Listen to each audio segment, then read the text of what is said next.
नमस्कार दोस्तों, हम हैं एग्ज़ाम प्रेप लेखनी से जीतेंगे। आपका स्वागत करते हैं। हमने पिछला वीडियो जो बनाया था उसमें आप लोगों को स्वर के बारे में बताया था और ये भी बताया था कि उनके स्वरों का जो वर्गीकरण होता है वो कैसे होता है, कौन से होते हैं। हमने 4 टाइप के वर्गीकरण आपको बता दिए थे। 5 और 6 छठे नंबर का जो वर्गीकरण है उसकी हम अभी बात कर लेंगे।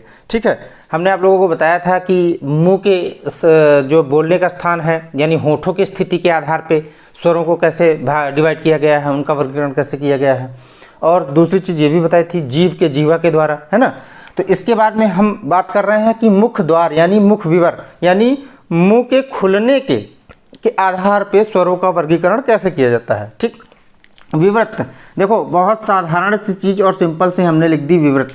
विवृत्त एक ऐसी चीज़ है जो थोड़ा सा कठिन लगता है कि बहुत कठिन शब्द है, विवृत्त है क्या ये। उसके आगे हमने ओपन इंग्लिश में लिख दिया विवृत्त। ओपन का मतलब मुंह जब खुला हुआ हो। ठीक है, यानी विवृत्त अगर जो आपसे पूछ ले, ये क्वेश्चन पूछे गए हैं बहुत बार पूछे गए हैं कि विवृत्त स्वर कौन से हैं। ठीक है, समृद्ध स्वर कौन से हैं, अर्ध समृद्ध स्वर कौन से हैं। तो बस आप इतना ध्यान दीजिएगा, जो मैंने बोर्ड पे नोट कर रखा है इस चीज़ को आप ध्यान दीजिएगा और इस पर फोकस करिएगा। जैसे सबसे पहला है विवृत्त। विवृत्त स्वर कौन से होते हैं? विवृत्त वो स्वर होते हैं यानी जब मुंह पूरा का पूरा खुल जाए। जैसे आ, जब आ बोलोगे तो पूरा का पूरा मुंह खुल जाएगा। ठीक है, अर्धविवृत्त में पूरा मुंह नहीं खुलता है, आधा मुंह खुलता है, वही अर्धविवृत्त यानी हाफ ओपन हो जाए। मुंह के खुलने के आधार को ही विवृत्त कहा जाता है। ठीक, अर्धविवृत्त यानी अ। अब देखिएगा, उच्चारण करते रहिए आपको समझ में आ जाएगा। जैसे कह दिया गया आ यानी अ, ए, औ, है ना, औ, ये आगत स्वर जो है ये भी। ठीक है, अब इसी तरह समृद्ध का मतलब होता है क्लोज यानी बंद। मुंह का जितना बंद रहेगा यानी मुंह पूरा खुल। ई जब बोलते हो तो ई में मुंह खुलता ही नहीं। कैसे कहा जाता है? ई ऊ, है ना, मुंह नहीं खुल रहा है ना आपका। तो अब इस जान लीजिए कि जब मुंह ना खुले तो समझ लो कि वो समृद्ध है, और मुंह अगर जो पूरा का पूरा ओपन हो रहा है यानी पूरा खुल रहा है तो वो विवृत्त है, और आधा खुल रहा है तो अर्धविवृत्त है। और अर्ध समृद्ध क्या होते हैं? जब मुंह थोड़ा सा बंद रहे। ठीक है, अब देखो इस चीज़ को, यहाँ पे क्लोज लिखा है, यहाँ पे हाफ क्लोज यानी आधा बंद रहे आधा खुला रहे। जैसे ए ओ, ए ओ, ए ओ। ठीक है, जब इन सब चीज़ों का उच्चारण आप करेंगे तो आपको समझ में आ जाएगा कि ये क्या चीज़ें हैं।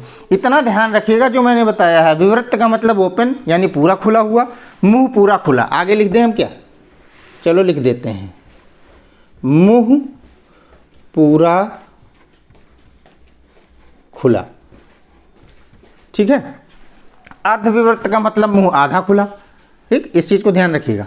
और क्लोज यानी समृद्ध का मतलब मुंह पूरा का पूरा खुला। जैसे ई उ, पूरा नहीं खुल रहा है, खुल ही नहीं रहा, मतलब क्लोज हो रहा है। अर्ध समृद्ध में आधा खुलेगा, जैसे ए ओ, है ना। ये बात समझ में आ गई। अब आगे देखिएगा, स्थान के आधार पर सबसे ज़्यादा सरल है और सबसे ज़्यादा क्वेश्चन भी यहीं से पूछे जाते हैं। आपके प्रश्नों की जो संख्या होती है वो यहाँ से बहुत ज़्यादा पूछी जाती है। दिमाग में यही सबसे ज़्यादा लोग बताते हैं। कंठ है, ये ओष्ठ है, ये कंठ तालव्य है, ये कंठोष्ठ है, ठीक है, ये मूर्धा है। तो इनके बारे में चर्चा कर लेते हैं।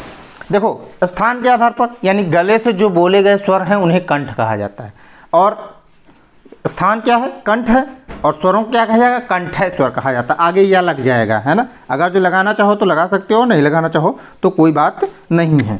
यानी अ आ, ये देखो जब आप स्वरों का उच्चारण करेंगे तो आपको समझ में आ जाएगा कि ये गले से बोले जा रहे हैं। अ आ।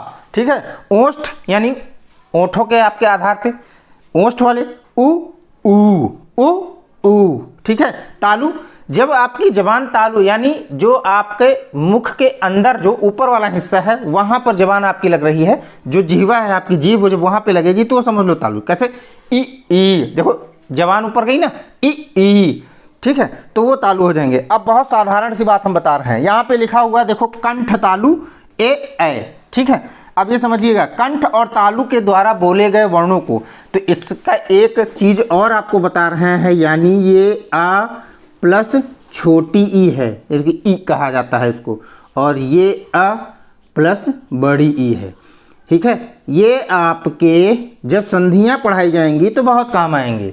इसीलिए इनकी गिनती मूल स्वरों में नहीं होती, ये संयुक्त स्वर कहे जाते हैं। क्यों? क्योंकि ये दो स्वरों से मिलकर बने होते हैं। इसी तरह कंठोष्ठ, यानी कंठोष्ठ का मतलब कंठ और ओठों के द्वारा जो बोले गए हैं। अब कंठ में आ है, ठीक है, होष्ठ में उ है, तो आप इस चीज़ को समझिएगा।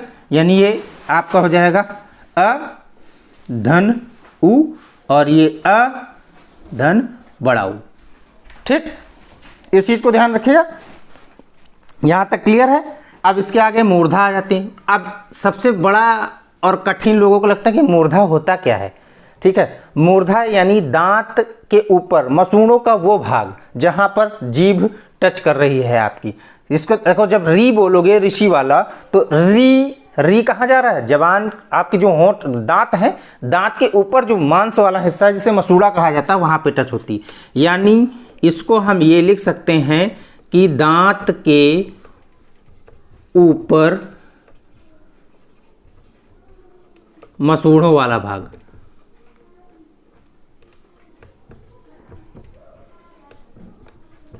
ठीक है, इसको मूर्धा कहा जाता है। अब ऐसा का जो लिखा जाएगा दांत के ऊपर मसूड़ा वाला भाग, तो ये अच्छा नहीं लगता। ये हमारी हिंदी है, तो हिंदी की भाषा में इसको मूर्धा कहा जाता है। नीचे लिखा हुआ है अनुनासिक। अनुनासिक का मतलब होता है मुंह और नाक से बोले गए। जब अंक बोलते हो, ठीक है, अंक, तो मुंह और नाक का यूज होता है। अह में भी मुंह और नाक का यूज होता है, तो इनको अनुनासिक कहा जाता है। ठीक है, तो अगली क्लास में फिर से चर्चा करेंगे। लाइक और शेयर करना कतई मत भूलिएगा। सब्सक्राइब करते रहिए। Thank you.